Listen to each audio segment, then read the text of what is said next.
Hello friends, welcome to Creative Medicine. In this lecture, we will learn about Now, dialysis. In the dialysis, we have two types of dialysis. One, we have hemodialysis. Second, we have peritoneal dialysis.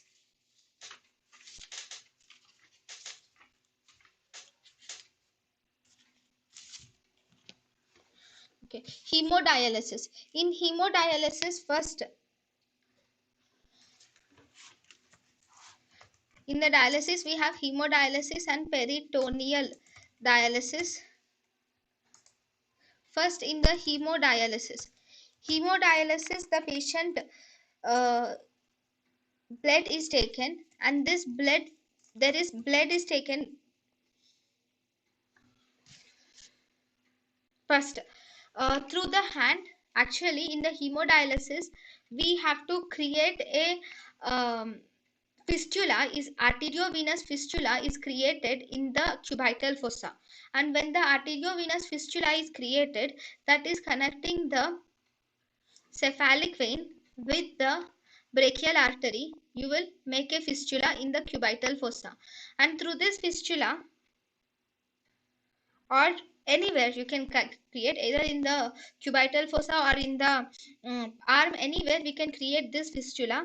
And through this fistula, first there is the blood is taken from the arteries, okay, and it goes into the chamber, and this chamber will have a dialyzing fluid. Okay, it is actually a dialysis machine or dialyzer. Through in the dialyzer, you will see dialysis fluid, and this dialysis fluid will remove all the waste materials like urea, all the hyper increased electrolytes, all of them are removed, and the only the pure blood will come out of it without any metabolic wastes, and these are given back into the veins. So this is hemodialysis. Now, what is the indications of hemodialysis? Indications of hemodialysis.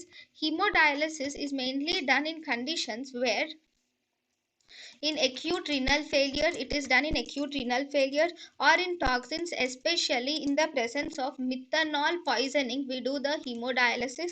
Hemodialysis is done in drug poisonings, like in salicylate poisoning, we do hemodialysis, or in chronic renal failure who are awaiting for renal transplantation.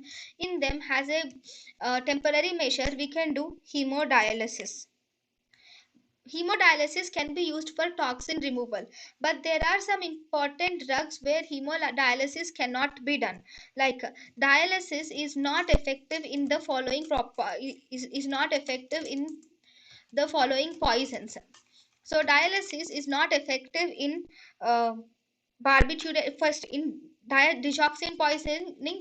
In digoxin poisoning, we have digibind. It is not effective in barbiturate poisoning or kerosene poisoning or copper sulfate, or it is not effective in organophosphorus poisoning.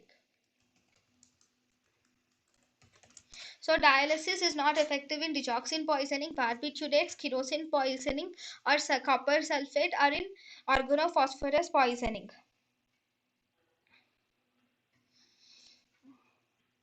Okay, many of the patients, many manifestations of uremia even persist with the help of chronic hemodialysis.